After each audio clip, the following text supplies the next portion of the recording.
copropriété, c'est un sujet très intéressant, très important, d'actualité également, parce qu'il y a eu des modifications qui ont été apportées par l'entremise du projet de loi 16 en janvier 2020. Et c'est essentiellement ça qui va déterminer ou qui va venir former au final la déclaration, évidemment l'adoption de règlements, les transformations apportées aux parties communes, euh, le financement de certains projets, etc. Donc, c'est très important de savoir quelles sont les majorités, à quel moment qu'elles s'appliquent, parce que ça peut avoir des implications importantes au niveau légal et pour le bon fonctionnement de la copropriété.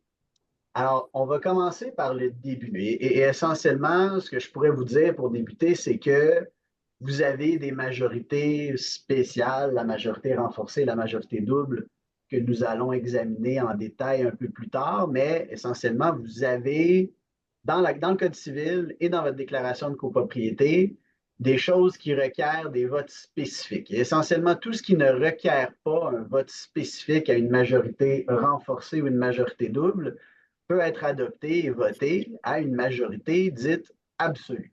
Et la majorité dite absolue, elle est prévue à l'article 1096 du Code civil du Québec. Et par absolu, il y a certaines personnes qui parlent de majorité simple, qu'il faut la majorité des copropriétaires, mais ce n'est pas aussi simple que ça. Une majorité absolue, ce que c'est qu'il doit y avoir plus de 50% des voix des copropriétaires présents ou représentés qui votent en faveur de quelque chose.